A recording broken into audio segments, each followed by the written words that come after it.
Siguiente programa es mixto, dirigido a todo público.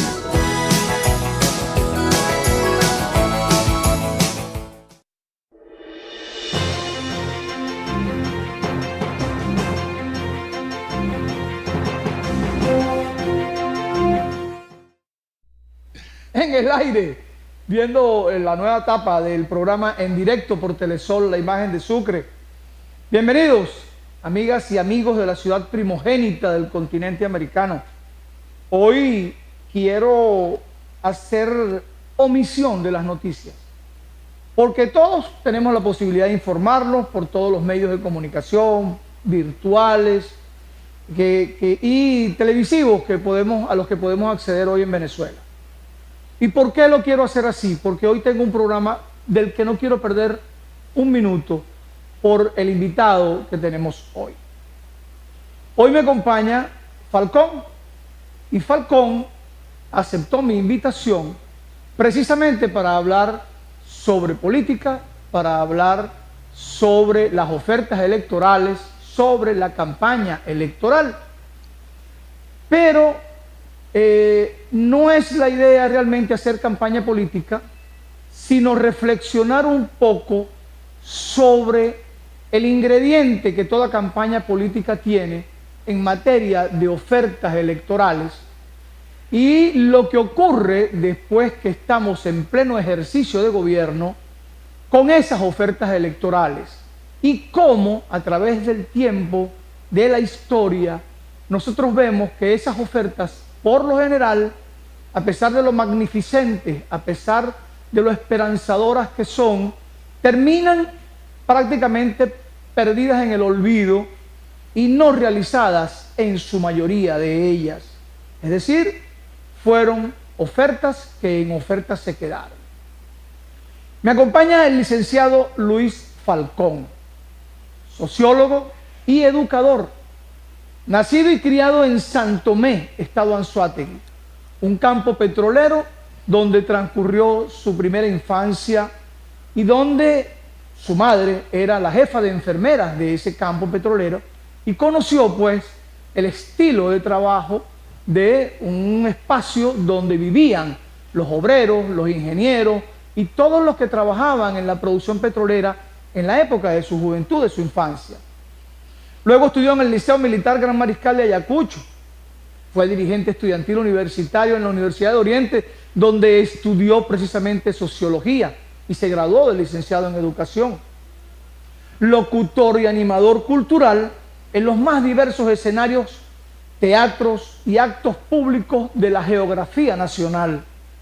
Profesor de ocupación y oficio que ha ejercido en Cumaná desde que se mudó para acá, y prácticamente es otro cumanés más por el amor que le ha demostrado a la ciudad y por el trabajo que ha desempeñado en ella.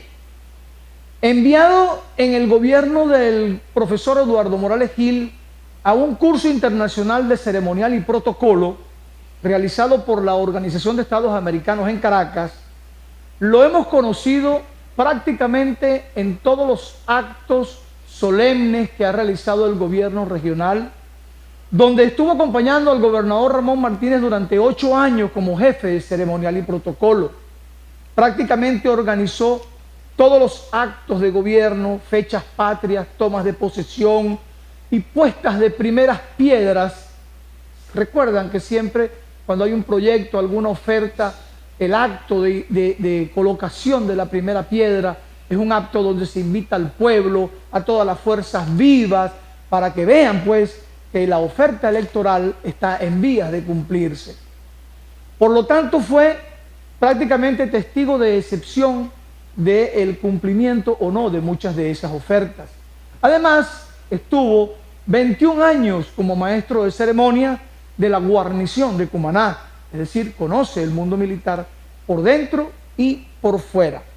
Por supuesto, entonces, como tal, testigo de excepción de los planes y proyectos que se prometieron cumplir en el Estado y que por esa razón lo hemos invitado el día de hoy.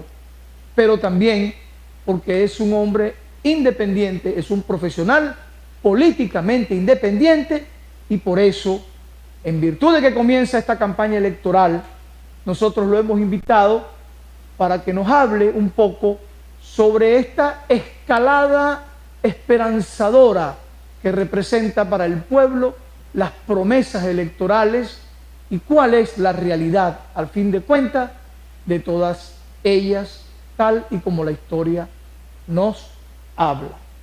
Bienvenido, profesor Luis Falcón. Gracias por aceptar esta invitación. Creo que en la presentación incluí el motivo de la invitación. Bienvenido. Usted, como testigo de excepción, que siempre tuvo la responsabilidad de organizar tan impecablemente esos actos, porque todos los recordamos siempre con su voz, con su organización, con su manera de hacer las cosas, estos actos que nos sentíamos que estábamos en el primer mundo realmente cuando participábamos de esos actos como espectador, como público, viendo pues aquella magnificencia con que usted manejaba esos actos y que de verdad que le daba una prestancia a el gobierno del doctor Ramón Martínez, que fue donde más lo vimos trabajar desde que nos mudamos en el año 2000 nuevamente para nuestra tierra, Cumaná. ¿Qué nos puede decir de esas promesas, de ese esfuerzo que usted hizo por darle lucidez a aquellos actos que precisamente eran como la guinda de la torta de esa esperanza que se había sembrado en el pueblo por aquellas promesas electorales que nos habían hecho en las campañas anteriores? Bienvenido, Falcón. Bien, César, gracias, no solamente por la presentación, de la cual me siento bien satisfecho y orgulloso que la hayas hecho tú, sino sencillamente porque durante mi vida el trabajo mío era hacer la presentación de otro, y hoy me consigo en este retorno nuevamente que alguien me presenta. Qué bueno, y qué bueno este programa, esta invitación que me haces hoy, porque podemos compartir, César, algunos momentos de la historia de Sucre, esa historia en la cual se encendió la luz de la esperanza a través de la gestión tanto de los gobernadores que hemos tenido como de los presidentes que han transitado por Venezuela. Lógicamente yo no puedo hablar de todos porque no fui testigo en primer plano. Yo puedo hablar desde el año 2000, en que ingreso a la gobernación del estado Sucre a solicitud de mi amigo siempre recordado y eterno, Mauricio Ruiz.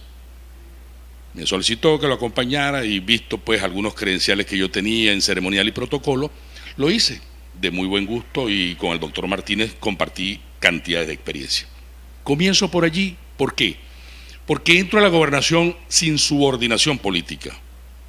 Yo no pertenecía ni a la MBR, ni al MAS, ni a Podemos, que eran los partidos que en este momento pues giraban alrededor de Martínez.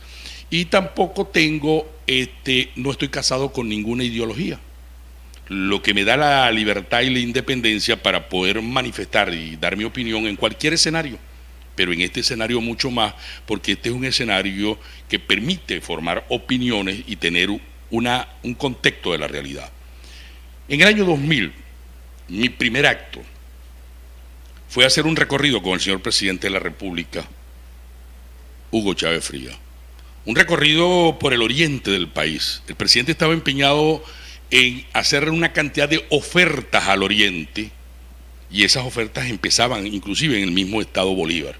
Él observó con mucha preocupación de que los barcos que se encargaban de transportar el material ferroso de las ferromineras y eso, allá en Matanza, tenían que permanecer 15 y 20 días parados, porque el delta, por cuestiones climatológicas, no dejaban que los buques pudieran salir. Y ofreció un gran ferrocarril, el Ferrocarril de Oriente. Este ferrocarril iba a ser de transporte ferroso primero, de transporte comercial, y se iban a implementar unas vías de transporte de pasajeros y de transporte de alimentos para las diversas poblaciones que había entre el norte del estado Bolívar. Atravesábamos el Orinoco, entrábamos por el estado Monagas, después entrábamos a Sucre y terminábamos aquí en Paria, en el famoso puerto de Aguas Profundas. Que también fue otra oferta electoral. Otra oferta. Mira, y con una gran esperanza, cada vez que el presidente íbamos en la campaña que él realizaba por todo el oriente, él le decía a las personas: no se preocupen, que el mes que viene comienzan los trabajos para la vía del tren.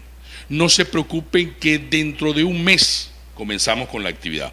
Yo recuerdo particularmente, César, en un traslado estos del presidente, habían corresponsales de Portugal, España y Francia. Él se para en una parte y hay una señora en una serranía. Él se para de rajucho, pues, o sea, pantalón verde, franelilla verde, sus botas, militarmente. Y habla, le dice: mi negra, ¿cómo estás tú? Aquí, presidente, usted sabe cómo está la situación. Estamos hablando del año 2000. La situación está apretada y esto y aquello. ¿Y el hombre qué está haciendo? Nada, presidente. Ya lo vamos a poner a trabajar porque por aquí vamos a pasar con el ferrocarril. Mira, aquella señora lloró y bueno, se emocionó toda. Y todos los que estábamos ahí también emocionados. Las 100, 150 personas de la pequeña comarca, de la pequeña población, emocionados. Todos lloraban. Qué bueno, dentro de un mes o 2 meses comienzan los trabajos en el terreno para que la vía del tren pudiera pasar. Mira, y así fue entre el norte de Anzoátegui, el sur de Monagas y el occidente del estado Sucre. A todos comenzó a entusiasmar. Y a nosotros terminó de entusiasmarnos cuando él propone un puerto de aguas profundas aquí en la península. Y nos dijo: mire, aquí vamos a hacer un puerto de aguas profundas, podemos meter inclusive barcos de 100, 120 metros de eslora y podemos atender 3 y 4 buques simultáneamente con el material ferroso que vamos a exportar tanto a Europa como al norte de África. ¿Cómo va a ser, presidente? Sí, nosotros vamos a ser los primeros exportadores del mundo en material ferroso. Y todo ese material de producción agrícola que tenemos aquí, tenemos que exportarlo también. Es más, después vamos a hacer conexión con Brasil. Y Brasil va a ser con Uruguay, y Uruguay va a ser con Argentina, porque Venezuela va a ser el norte del sur. Y por este puerto de aguas profundas van a salir. No se preocupe que iniciando la obra vamos a necesitar unas 7.000 personas para iniciar el puerto de aguas profundas. Generación total. El doctor Ramón Martínez estaba tan contento que no entraba en su corazón todas esas expectativas. Y Ramón Martínez se puso a apoyar aquel puerto de aguas profundas, bueno, a capa y espada. Vamos a conversar de eso en el siguiente segmento porque tenemos que irnos a un corte por esta hora. Ajá. Y regresamos inmediatamente con usted. ¿Cómo no? Ya venimos, vamos al corte y regresamos inmediatamente.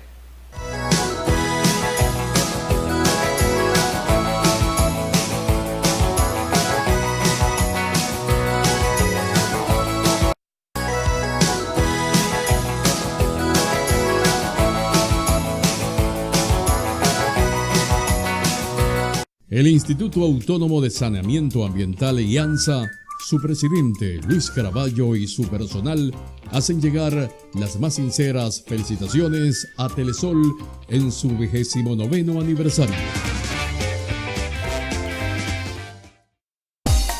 Ahora es más fácil compartir con tus amigos en fiestas, recepciones, porque todo lo que necesitas está en un solo lugar.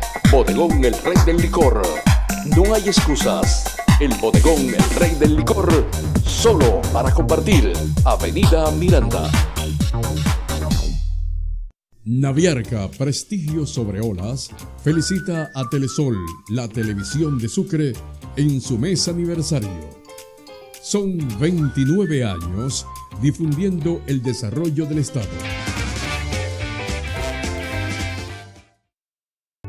Les habla el diputado regional Paul Elguezado. Venezuela es una sola. Aunque pasamos por momentos muy duros, somos espíritu valiente y decidido. Sigamos levantando nuestras voces, sin miedo ante los atropellos. Apostemos por un futuro lleno de prosperidad, lleno de justicia y de paz. Sigamos siendo de aquellos que luchan y forjan su propio futuro. Seguimos contigo, comprometidos con el rescate de Venezuela.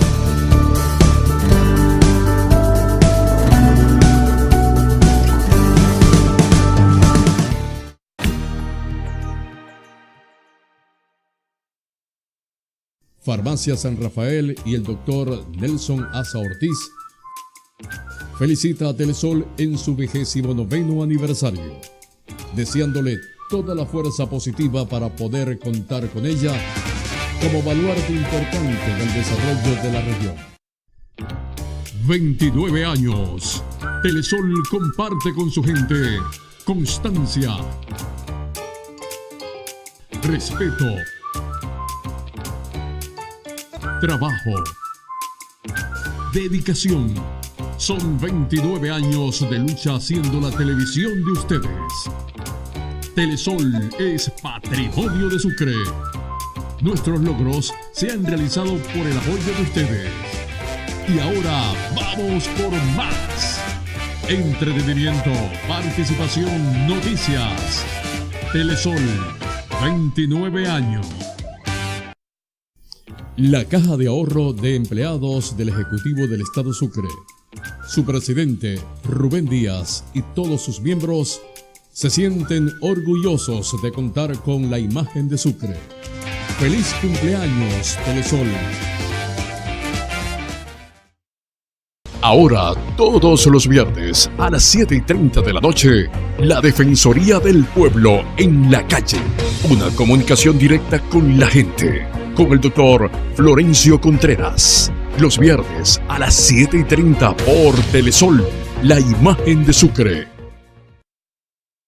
Farmacia San Rafael y el doctor Nelson Asa Ortiz felicita a Telesol en su 29º aniversario, deseándole toda la fuerza positiva para poder contar con ella como baluarte importante del desarrollo de la región.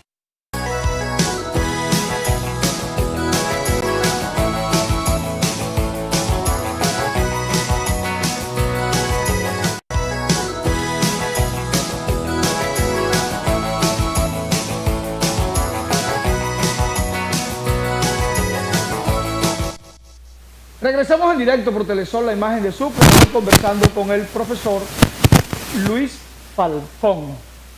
Hay un problema técnico por aquí, pero eso lo vamos a superar y esperamos que no nos cause problemas. Resulta ser que el profesor Falcón, como ya le dijimos, era el jefe de ceremonial y protocolo de la gobernación del estado cuando comenzó todo este proceso político a partir del año 2000. Y fue testigo de excepción en una campaña, en una gira que hizo el presidente Chávez. Y debemos hablar también de otras promesas incumplidas en Cumaná.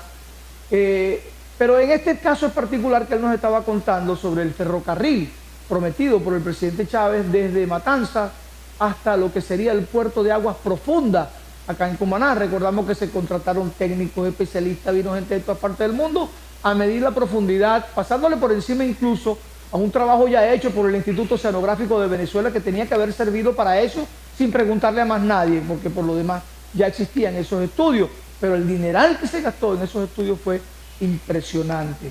Pero también además de esas promesas del ferrocarril y el puerto de agua profunda, la carretera Guiria-Macuro y otras más que de las que usted nos podrá hablar ahora, profesor. Claro.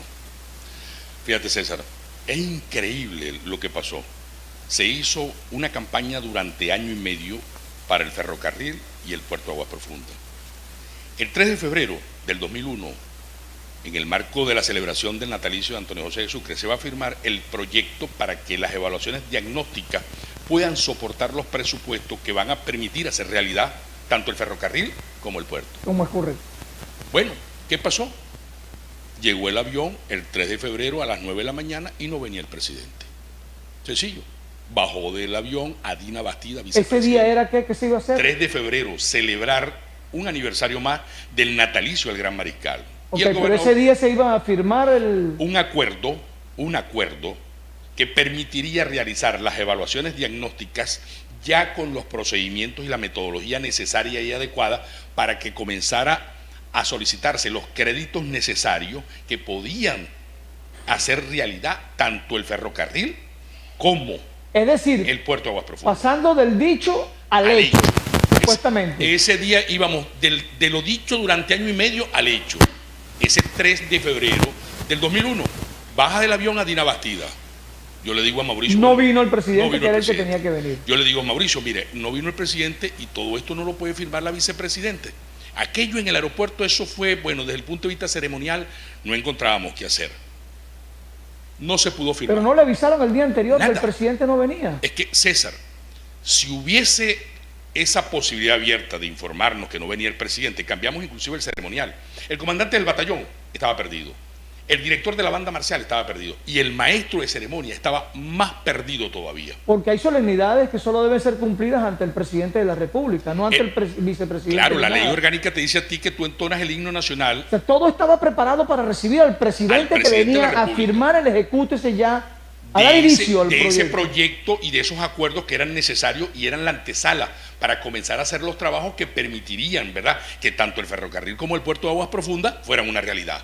Pero un año y medio de trabajo fue una inversión inmensa, me imagino yo, por parte de la gobernación del Estado. César, yo iba 2 y 3 veces en aquellas lanchas de ensal, porque llegaban comisiones de Caracas, venían comisiones del exterior, venía una cantidad de personas. Ahí se gastó un dineral en alojamiento, en comida, en servicios, en transporte aéreo, en transporte de automóviles. Eso es increíble. Pero valía la pena porque iba a ser un ferrocarril y un puerto de Aguas Profundas. Pero es que era la esperanza, César. Era una esperanza sentida no solamente por la población, sino por nosotros que teníamos alguna responsabilidad en la conducción de los destinos del Estado. Esa esperanza, esa luz, nos hizo recorrer caminos en el Estado y hacer todos los esfuerzos. Se gastó un dineral increíble. No vino el presidente. Ahí murió el proyecto. Los edecanes dijeron que el presidente tenía bronquitis. Yo llamo a una persona a la Academia Militar de Venezuela y le pregunto que si el presidente tiene bronquitis. Y me dice, bueno, se le curaría anoche porque ahorita va a hacer un juego con Nicaragua.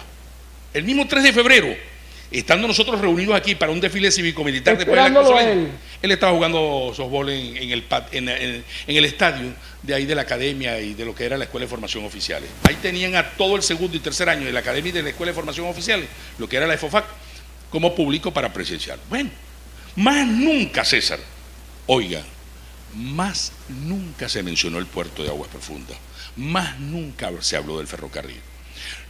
No conforme con eso, 6 meses después el presidente ofrece una carretera que va a unir a Güiria con Macuro, el sueño de todo la paria. Porque esa cuarta república nefasta jamás lo había construido. Hicieron las explotaciones de unos cerros, de unas piedras, de una cantidad de material. 2 batallones de la Fuerza Armada. Recuerdo yo que era el Bolívar y el Codazzi, uno de transporte y otro ingeniero. En una supervisión que Ramón Martínez quería hacer, se nos prohibió la entrada. Porque en una visita y supervisión del gobernador Ramón Martínez al área, no tuvimos la autorización por parte de las instancias castrenses. Eso era zona militar prácticamente. Era una zona militar. ¿La carretera la iba a construir el ejército? No, el proyecto era para que una gran transnacional construyera la carretera, pero la explotación de una cantidad de cerros que estaban para dar paso estaban en manos de batallones militares, de ingeniería y transportes militares. Bueno, explotaron los cerros, sacaron las piedras, se acabó la carretera. Dinamitaron los cerros. Exactamente, no hubo más carretera. Ahí se acabó la carretera. Pero lo que me parece interesante es que el gobernador Martínez no le dieron permiso para ir a ver la carretera. No, él vio la carretera o lo que iba a hacer los trabajos después que salió la Fuerza Armada ahí. Porque había una vigilancia en el sector y no permitían el tránsito de nadie, sino que era una zona de seguridad. En verdad habían equipos de la Fuerza Armada, se estaba haciendo la explotación para esa carretera, pero ahí se terminó. La población de Güiria y la población de Macuro recuerdan esta oferta. Perfecto. De esperanza.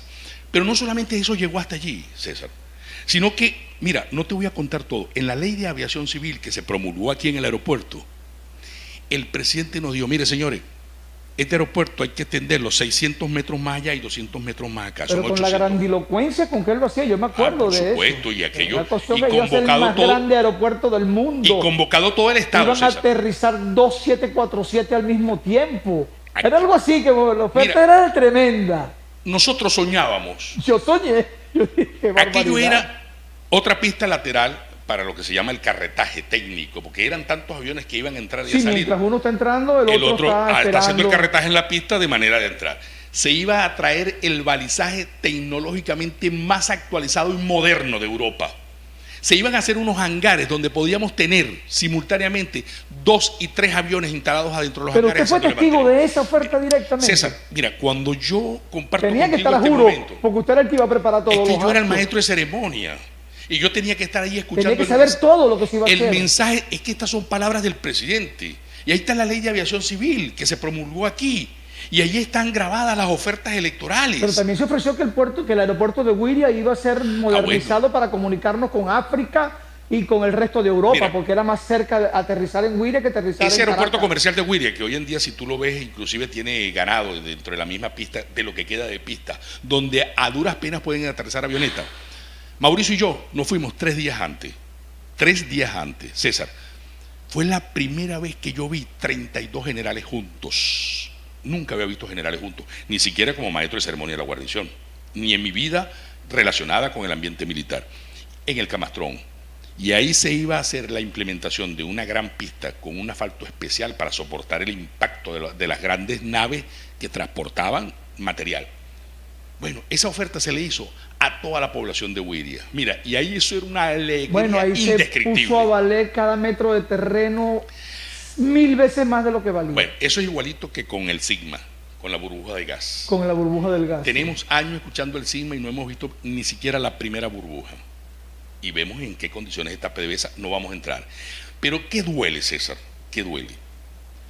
Duele que le mientas a unos labriegos, a unos agricultores que se encargaban de hacer una pequeña cadena productiva de cacao y que entregaban parte de ese cacao a la Perullina, lo que era antiguamente la Perullina. El presidente dijo, no, eso no puede seguir siendo así porque el cacao se va para Europa, allá lo procesan y después nos lo mandan en barra y es el doble. Esa es una explotación capitalista. Vamos a cambiar esto.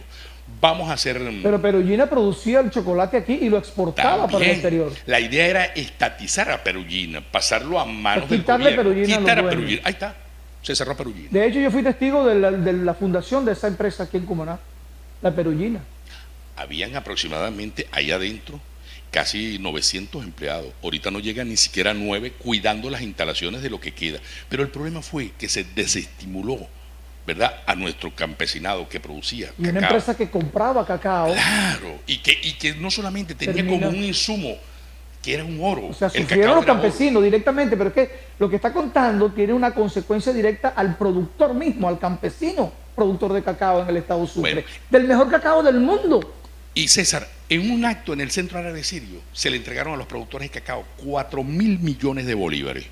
Para callarlos la boca. Y después a la planta se le entregó 5.000 millones más para comenzar la producción. Pasa por el frente, César, de Perullina y verás que está cerrada completamente. Pasa por el frente y verás que no hay una parte donde se haya abierto ese canal para el ferrocarril, para el puerto de aguas profundas, para hacer el aeropuerto comercial e internacional de Huiria, que no hay nada de todas esas promesas Mega fantástica. que comenzaron a hacerlo. Y fíjate tú, un día el presidente en una visita nuestra volteó y vio a Toyota. Los patios de Toyota estaban full. Y le dijo al innombrable gobernador que teníamos en ese momento, hay que hablar con la gente de la Toyota porque hay que producir un carrito para el pueblo. Y el gobernador le dijo, y tiene que producir también autobuses. Encárgate de eso. Veo esta Toyota. Según lo que me contaron algunos testigos internos de Toyota, el gobernador entró a Toyota primero sin pedir permiso y sin que nadie bueno, eso, la formalidad. Ajá. Él entró. No, porque esta empresa la vamos a quitar de aquí porque ahora la vamos a convertir en una empresa productora de autobuses chinos. Ahí está. Así fue como supuestamente entró. Bueno, yo sí ese supe que el gobernador. presidente se paró en la caravana presidencial y con el gobernador tuvo esa conversación y yo estaba atrás. Y le dije, ¿qué le está ¿Y diciendo? por qué no agarraron Pegaso, lo que era Pegaso, y lo hubieran utilizado, que ya pero tenía una línea de ensamblaje para autobuses? Porque había que ponerle la mano a lo que estaba produciendo. Y ahora Para fíjate, destruirlo. ahora fíjate tú, exactamente, es el problema. Ahora, ¿cuáles eran las intenciones? Es lo que quiero yo saber, que usted, Ve. perdóneme, yo quiero que por favor, usted no tiene ningún compromiso político con nadie. Usted es independiente según con lo que me dijo, no tiene ideológicamente ninguna tendencia. Yo necesito saber su conclusión con respecto a por qué esas ofertas. ¿Qué buscaban en el fondo tal engaño? Mira, al salir un día del Centro Árabe Sirio, el doctor Carlos Escarrá iba con nosotros en la caravana y yo le dije, esta inversión en las cooperativas, esto no sirve. Y me dijo, ¿por qué?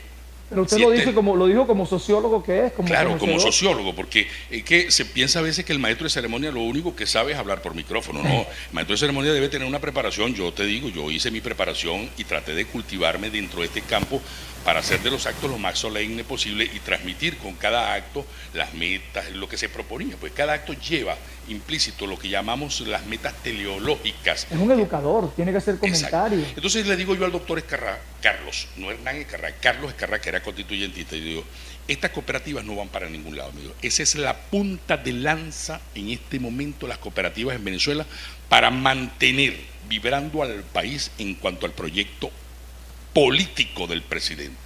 Otra oferta electoral. Dios mío, yo le dije, pero es que en Europa las cooperativas nacían de necesidades intrínsecas. Me explico. Una población necesitaba agua, esa necesidad lo obligaba a que un grupo de personas se reuniera y trajera el agua del río. Pero tú no ibas a llegar a decirle qué cooperativa iban a fundar. Claro. Ahora, yo te pregunto, César, y le pregunto a usted, ¿qué cooperativas funcionan ahorita? ¿Cuál cooperativa? Pero fíjense bien. Pero a través de esas cooperativas se drenó hacia la gente miles de millones de bolívares. Ah, bueno, para usted de cuando contar. valían plata los bolívares. Bueno, ¿sabes qué se quería con este proyecto, César? De mentiras. Desmontar el aparataje político. Desmontar un aparataje político y el liderazgo que los enemigos políticos de Hugo Chávez Frías tenían en el oriente del país. Tú te pones a hacer un análisis completo para ese momento, entre el año 1989, con la primera elección de gobernadores y esos primeros años, y todas las gobernaciones estaban en manos de Acción Democrática. Ciertamente. Acción Democrática no era el adversario de hecho, Hugo el Chávez. presidente hablaba hasta bien de esos gobernadores. Pero fíjate, estos gobernadores y Acción Democrática no era su adversario, eran sus enemigos. Bueno, como y a esos buen enemigos militante, había que desaparecerlos de la población. ¿Cómo se desapareció? Con la mentira, con el engaño, ofreciéndole cosas que nunca iban a cumplir, que no tuvieron ninguna importancia. Y yo soy testigo de conversaciones, inclusive, cuando en el Estado Bolívar aún Velázquez se mantenía en la gobernación, ¿verdad? Denis Balsa aún se mantenía en Anzoátegui, Guillermo Cal todavía permanecía en la gobernación y se hacían los análisis. Oye, pero ¿y por qué esta gente todavía, la población vota por estos gobernadores? Pero la intención de todos estos proyectos, la mentira era exactamente desmontar un aparataje político de Acción Democrática. Y se aferró el presidente a que tenía que ir saliendo, y salieron. Acción Democrática dejó de ser un poeta en el oriente del país con todas estas promesas, puras esperanzas. Ayer yo escuchaba al gran campeón Antonio Esparragosa ayer, en este mismo escenario. Un hombre que goza de mi admiración y de mi respeto. Se decía, cualquier revolucionario que le mienta al país no es revolucionario. E inclusive debería tener la misma experiencia que tuvo Pierre cuando el Libertador lo mandó a pasar por la fusilamiento. El mismo Antonio Esparragosa, un hombre con sus ideales, casado con una revolución.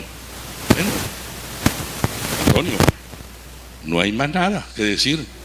A todos estos que nos han mentido durante todos estos años, sencillamente, yo no digo que hay que fusilarlo, como hubo el entendido ayer. Sencillamente hay que ver hasta dónde son sus responsabilidades. Porque este gobierno ha sido tan inepto, César, y con esto cierro, que yo me pongo a pensar, el doctor Luis Acuña, un revolucionario íntegro, que hizo su maestría en Nueva York y su doctorado en Canadá, fue constituyentista, fue miembro de la Asamblea Nacional, fue miembro de las comisiones más importantes y con mayores recursos como Minas, fue gobernador del Estado Sucre, fue ministro de Educación Superior, y tú puedes creer que esa biblioteca que está allí, que es un recurso para nosotros cuando estudiamos de incalculable valor, él no la haya terminado. Qué desprecio por este Estado, o qué ineptitud para conducir los destinos de una región. Entonces, llega el momento, César, en que no sigamos con esperanza. Vamos a hacer una evaluación de los hombres que nos van a dirigir el país. Vamos a decirle al presidente Maduro cuáles son, quién va para el Ministerio de Interior, Justicia y Paz, quién va para el Ministerio de Relaciones Exteriores. ¿Cuál sería su nuevo tren ejecutivo? Para esa esperanza que nos está sembrando. Yo se lo voy a decir cuando regresemos, porque lo que hemos visto durante todo este tiempo es que la misma persona pasa por el mismo lado. Yo creo que van a tener que hacer otra vez la misma gira. Regresamos inmediatamente, que lo que nos queda es el último segmento y no quiero perder más tiempo. Regresamos inmediatamente, no se vayan.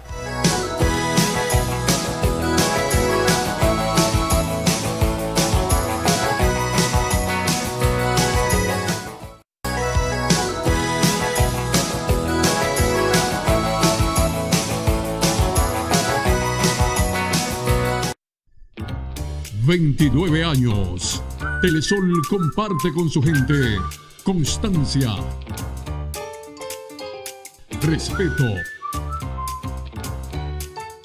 trabajo, dedicación.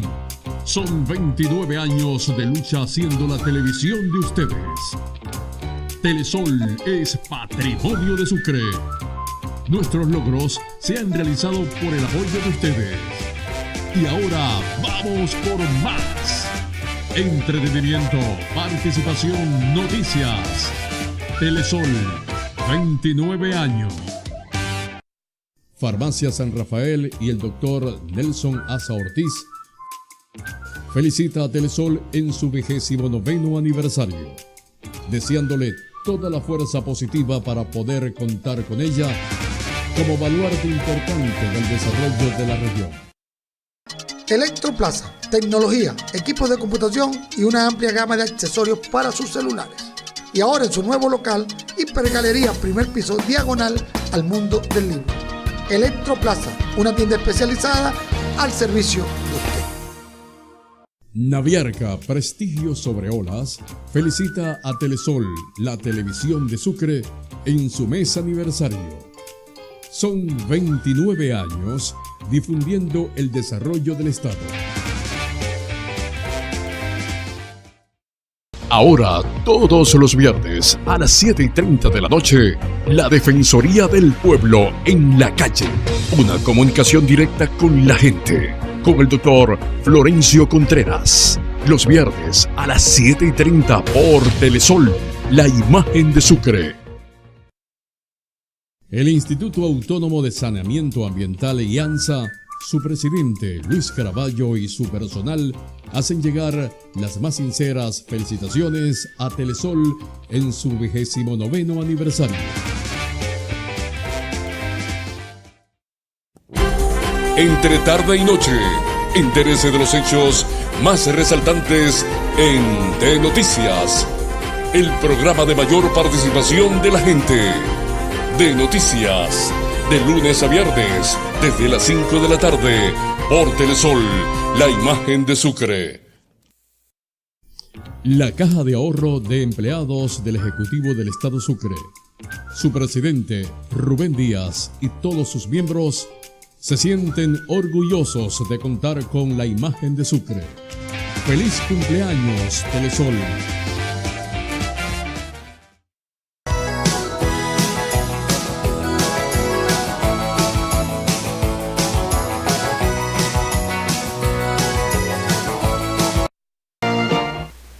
Regresamos en directo por Telesol, la imagen de Sucre. Hoy estamos conversando con el profesor Luis Falcón, licenciado en Educación y sociólogo, graduado en la Universidad de Oriente, ex jefe de ceremonial y protocolo de la Gobernación del Estado Sucre durante 8 años y testigo presencial del incumplimiento de promesas del que hemos venido hablando hoy con motivo del inicio de la campaña electoral presidencial en este país. Buscamos con este programa tratar de abrir los ojos de nuestro público, sea cual sea la tendencia política e ideológica que tenga. Pero vemos cómo el engaño ha sido la herramienta para la manipulación de masas, básicamente haciendo uso de una ciencia de la cual usted prácticamente, por obra de Dios en este momento, ha sido profesor, que es la psicología. Sí. Entonces el engaño como una herramienta para manipular a las masas. La demagogia, que es como se le conoce en el ejercicio político. Vimos pues cómo hemos sido víctimas prácticamente en nuestra esperanza de ese engaño, en nuestro creer. Tenemos apenas 10 minutos para terminar de tocar este tema. ¿Qué estamos haciendo entonces en este momento histórico nosotros? ¿Creemos? ¿No creemos? La manipulación hacia la abstención pudiera venir incluso de los sectores interesados en que la gente no vote. ¿Por qué hay sectores opositores al gobierno que prácticamente estimulan el no votar? Usted, profesor, perdóneme, yo quiero apelar a su estado independiente, a pesar de que en el segmento anterior vi que haber visto frustradas esas esperanzas que usted mismo tuvo en la realización de esas promesas, lo tocaron internamente, duramente, y eso se vio en el segmento anterior. Por eso quiero tratar de que nos mantengamos bien centrados y que sea la razón la que impere y no la emoción en este momento con respecto a qué debe hacer el pueblo venezolano en este momento histórico que estamos viviendo.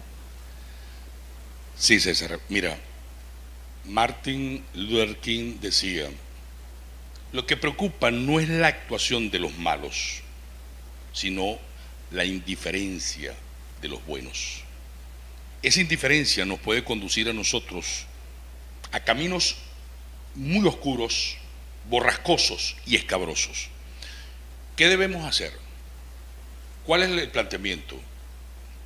Primero, restablecer un conjunto de valores que son necesarios e indispensables en quienes conduzcan los destinos del país. Nosotros debemos regresar a lo que una vez planteó René Ottolina, volver a la meritocracia, los méritos. Yo recuerdo, César, aquí hay alcaldes, la ciudad ha tenido 6 alcaldes. El primer alcalde fue Eloy Gil, el segundo alcalde fue el doctor, y después vino Ramiro Gómez, y después vinieron 3 alcaldes. Estos 3 primeros alcaldes, Figuera, Eloy Gil y Ramiro Gómez, tú le veías sus credenciales académicos. Pero es que no se necesita para ser alcalde tener credenciales académicos, también tenían una gran experiencia desde el punto de vista laboral, presentaban credenciales. Y venían de un proceso político también que venía como que decantando también en la necesidad de respetar institucionalmente a la gente. Exacto. Ahora, los 3 últimos alcaldes. Presentar resultados. Tú le ves el currículum a los 3 últimos alcaldes. Terminando con este señor que hace locubraciones acá en televisión y utiliza la palabra para tratar de crear situaciones borrascosas que nadie entiende. Tú lo que ves es cómo está la ciudad, la gestión de ellos se refleja en una ciudad. Más nada, y punto. Salgo de allí. ¿Qué debemos nosotros exigir de ahora en adelante? Bueno, méritos y valores a quienes nos van a conducir. ¿Qué tantos méritos tiene el presidente Maduro para seguir conduciéndonos a nosotros en este tipo de situación nunca vista? No entremos a analizar lo que estamos viendo porque usted y yo lo vivimos. Ahora, ¿tenemos que cambiar esto? Sí. Uno, César, a esto hay que cambiarlo. Esto hay 2 formas de cambiarlo rápidamente. O le damos un golpe de Estado al presidente, que no es la vía. ¿Pero ¿y quién va a dar el golpe de Estado, Que César? quede claro que no lo estamos convocando. No lo estamos convocando. Yo estoy hablando de, ¿podemos salir del presidente y de este estado de cosas? Sí. Sí, pero no es nada. Perdóname, acabas de decir una parte que es muy importante, porque yo veo que todo lo enfocan y lo enfilan contra el presidente, y resulta que el presidente es una figura de todo un sistema que pareciera que hay ya establecido y entonado en el país, que no es, el presidente es apenas una puntica chiquitica de todo eso. Aquí hay todo un sistema que ha tomado el país entero, en todas las instituciones, en todas las instancias y en todos los poderes. En todos los poderes. Entonces, esto hay que cambiarlo, César. No solamente la política económica, sino la política jurídica, la política social, la política cultural. Estas dádivas a través de una misión, a través de un bono. A la que no me opongo, por cierto, porque tiene que haber la garantía de que una persona acceda a bienes y servicios, comida para su familia, primero que nada. César, sí, pero es que el bono, ese dinero que viene en el bono, es un bono inorgánico, ese es un bono producido por un dinero que no ha sido trabajado. Está entonces, bien, pero el análisis sociológico te dice, mira, las escuelas romanas, las maltusianas, decían, a nadie se le debe dar migajas ni dádivas, mucho menos limosna, porque todas ellas hacen daño a la sociedad. Los hombres deben enseñarse a trabajar, porque con el trabajo se alcanza el bienestar. Esas escuelas, en términos generales, ¿qué te decían? La sociedad y los gobernantes lo que deben asegurar son las fuentes de trabajo necesarias y la producción de un país para que todos puedan tener bienestar. Perfecto, pero no todo el mundo está preparado para eso. La sociedad se tiene que encargar de prepararlo desde el primer día en que nacen. Perfecto, pero el trayecto es largo para llegar hasta allá. Estamos hablando de 30 años por lo menos. César, vamos a buscar los ejemplos buenos. Suiza, Nueva Zelanda, esos son los países prósperos que gozan de un gran bienestar. No nos vamos a ver reflejados en otros países, pero fíjate. La gente dice, este es mi análisis. Me hablaste de 3 países que tienen unos planes sociales bien extraordinarios, pero que tienen una producción de riqueza también extraordinaria y que permite repartir esa riqueza entre los pobres, entre los más necesitados. Claro, pero fíjate, han sido políticas muy puntuales, pensando en el bienestar y no en promesas electorales, ni en fantasía, ni en proyectos políticos, sino pensando en esa sociedad. Fíjate, Si salimos de este estado de cosas, tiene que haber un cambio. Para que haya un cambio, tiene que salir este gobierno. Porque con este gobierno seguimos teniendo, ¿verdad?, la misma sangre que le corre a toda su dirigencia y los mismos postulados. Formas, una, con un golpe. ¿Quién da el golpe, César? El golpe lo da las Fuerzas Armadas y las Fuerzas Armadas forman parte del gobierno. Por primera vez en la historia este es un gobierno cívico-militar. La Cuarta República fue un gobierno de civiles, la que empezó en el 58 y terminó en el gobierno de civiles. Todos los presidentes eran presidentes y los ministros eran ministros. Había un ministro más que era militar, el ministro de la Defensa, que era el oficial con mayor antigüedad, ¿verdad? Ahora bien, ¿cuál es la otra forma? Ir a los comicios, ir a esa votación que te va a permitir en forma democrática, en forma institucional, en paz y en tranquilidad, ejercer un derecho que tú tienes, que es el voto. Porque si nos ponemos a pensar en una invasión militar, eso no viene. Hoy en día, es que no viene, César, es que ya no hay invasiones militares. Que no venga. Lo que hay son ataques militares y no tenemos a quién atacar aquí en Venezuela. Entonces, que la presión internacional es una presión que va a hacer fuerza, sí va a hacer fuerza, pero es que el problema no es de los países, el problema es nuestro. Entonces, vamos a hacer uso de nuestro derecho. Señores, en este proceso que estamos viviendo, hay unas elecciones de por medio, hay que ir a votar, porque si no nos va a pasar lo mismo que nos ha venido pasando. Ayer decía el doctor Luis Emilio Rondón que el reglamento electoral que hoy tiene el Consejo Nacional Electoral es producto de una asamblea roja-rojita, porque hubo una abstención de la oposición en entrar en aquel proceso y quienes elaboraron el reglamento fueron los rojos-rojitos a su conveniencia.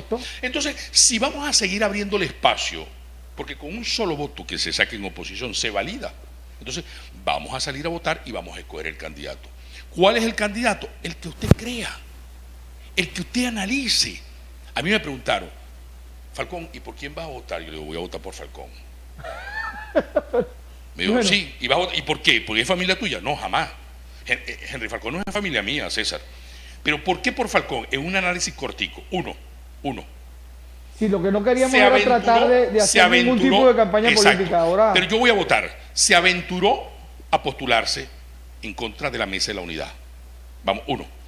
2, es que Henry Falcón conoce al gobierno por dentro porque viene de ese gobierno. Pero Henry Falcón se está rodeando de un grupo de hombres. Tú sabes, el coordinador de la campaña de Henry Falcón, Claudio Fermín, ese es un señor en la política. Sí, pero son gente que son gente que lo satanizan, no toman el valor, por ejemplo, el hecho de que Claudio Fermín es profesor universitario en Estados Unidos, o la calidad que tienen otros más, porque hay una satanización, hay un manejo de la ignorancia, hay un manejo de la gente, y ahí es donde yo quiero volver a la utilización de la psicología, de las necesidades básicas del ser humano para manipularlo a partir de su hambre y de su necesidad. Un país que gozó de los recursos más inmensos que pudo haber recibido ningún país en América Latina, hoy por hoy está mendigando una bolsa de comida para poder comer con la familia. Eso es correcto. Y eso parece que fue creado general y absolutamente expresamente. Exactamente. Entonces yo creo, hermano, que nosotros tenemos que abrir es la mentalidad de la persona allí para que la persona entienda que está siendo manipulada. Pero la persona tiene necesidades, aire, agua, comida, techo para protegerse, necesidades básicas que los rusos establecieron y conocieron en un principio de la ciencia psicológica. Y me estoy atropellando por el tiempo que tenemos ya. Ahora imaginemos, César, imaginemos por un momento que no vamos a elecciones y que Maduro dura 6 años más. El gobierno y la gente que está en el poder conoce de la aplicación de la ciencia psicológica para manipular a la gente. Pero la gente a veces también, en el miedo a la libertad que tiene, y recordábamos a Erich Fromm en El Negro, sí, que estábamos hablando, que tiene precisamente un libro que se llama Sin miedo a la libertad, reconoce en el hombre que el hombre se sentiría más seguro sacrificando su libertad por la posibilidad de que le dijeron de que él iba a recibir una comidita sin trabajar cada 15 días. Así es. Entonces, la libertad que debe ser para crear, para producir, para que se genere riqueza, bienestar, vaya, felicidad para todo el pueblo, es sacrificada en aras de la más elemental necesidad del ser humano, manipulado desde todas las instancias del poder. Status quo que no es el que le gusta a quien tenga más de 2 dedos de frente, y en eso quiero estar claro también. Necesitamos superarnos nosotros mismos, y como estamos terminando el programa, hermano, le pido que se despida. Bueno. Sin hacer campaña política. No. Es que no la voy a hacer, César. Sencillamente expresé, por eso, porque no tengo compromisos con nadie, expresé cuál es mi sentimiento. Yo ni milito, ni voy a ninguna organización política, pero he hecho un análisis de nuestra realidad, que es la realidad de todos los que están frente a este televisor en este momento, que compartimos todo. Sencillamente son sentimientos y expresiones que yo hago en función de los análisis. Yo viví durante 8 años viendo las promesas para este Estado y ninguna se realizó, ninguna se ha realizado. Gente hablándole al oído al pueblo lo que el pueblo quiere escuchar. Sí, no te preocupes, yo te voy a dar. Y después esta manipulación. Mira, Gómez nos prometió, el dictador Juan Vicente Gómez nos prometió a nosotros paz. Y todo el mundo quería paz, César. ¿Sabes por qué? Porque veníamos de muchas guerras y de muchas montoneras. Pero nos dijo, si quieren paz, tienen que poner a la libertad dentro de la cárcel. Y así lo hizo. Metió la libertad dentro de la cárcel para que hubiese paz en el país. Todos deseamos paz. Y lo que tú acabas de decir ahorita, a lo mejor la gente se resguarda en una bolsa de comida, ¿verdad? En un bono que le va a venir cada 3 o 4 meses. Lo está ofreciendo por todo el país. Digo, es preferible agarrar este poquitico. Pero esas no son nuestras condiciones de vida. Así no podemos vivir. Tú y yo nos levantamos con otro ambiente social y económico y político del país. Y había política, pero el político era el adversario, no era el enemigo. Y las palabras para llegar a los acuerdos era el instrumento para que la política se pudiera realizar como tal. Este gobierno no lo ha entendido, no lo ha querido y sencillamente cada vez vivimos. Yo te voy a decir algo. El vicio del capitalismo, hablándote ideológicamente y como sociólogo, es que a lo mejor reparte en forma desigual los bienes y riquezas. Pero ¿saben cuál es la virtud del socialismo como sistema de gobierno y como ideología? La virtud del socialismo es que reparte parejito la pobreza y la miseria. Llegamos al final del programa, sí, el día de hoy. Muchísimas gracias, profesor Luis Falcón, por aceptar esta invitación. Gracias a ti, César. Y a ustedes, muchísimas gracias por estar allí frente a sus televisores. Le damos gracias a Dios por habernos permitido un día más y les deseamos que los bendiga grande y ricamente. Dios te bendiga, Cumaná.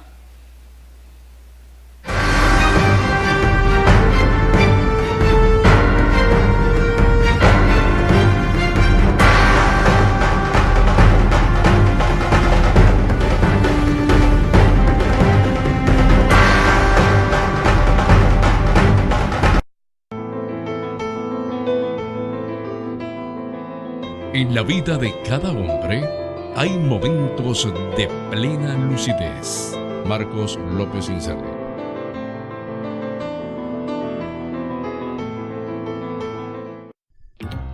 «29 años. Telesol comparte con su gente constancia, respeto, trabajo, dedicación. Son 29 años de lucha haciendo la televisión de ustedes. Telesol es patrimonio de Sucre. Nuestros logros se han realizado por el apoyo de ustedes. Y ahora vamos por más. Entretenimiento, participación, noticias.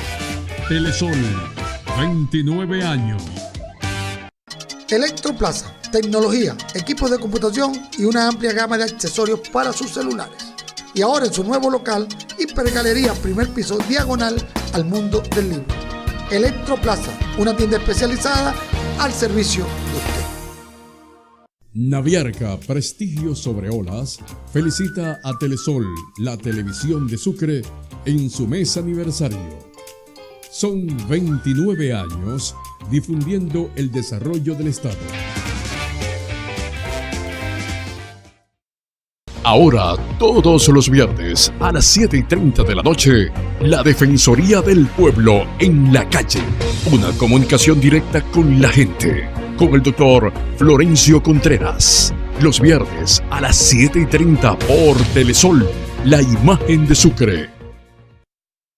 El Instituto Autónomo de Saneamiento Ambiental y ANSA, su presidente Luis Caraballo y su personal hacen llegar las más sinceras felicitaciones a Telesol en su 29º aniversario. Entre tarde y noche, entérese de los hechos más resaltantes en De Noticias.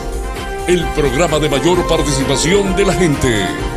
De noticias, de lunes a viernes, desde las 5 de la tarde, por Telesol, la imagen de Sucre. La Caja de Ahorro de Empleados del Ejecutivo del Estado Sucre, su presidente Rubén Díaz y todos sus miembros se sienten orgullosos de contar con la imagen de Sucre. ¡Feliz cumpleaños, Telesol!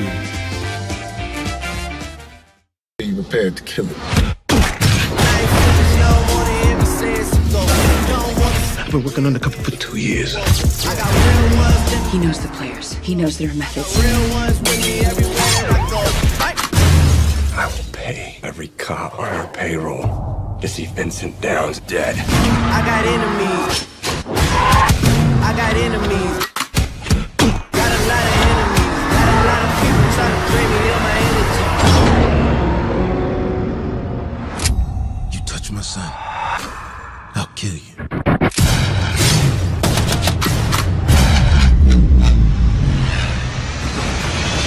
I got enemies. Got a lot of enemies. ¿Eres miembro de mesa para este 20 de mayo? Para saber tienes 3 opciones. La primera es revisar tus datos en la página web del CNE. La segunda es enviar un mensaje de texto al 2637 con tu número de cédula. Y la tercera, llamar al 0800 Votemos para consultar si fuiste seleccionado. Allí vas a conocer el lugar a donde acudir para capacitarte. Es rápido y fácil. En apenas 2 horas te adiestras y listo. CNE.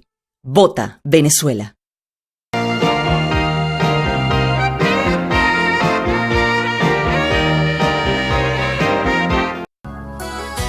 El siguiente programa es recreativo, dirigido a todo público.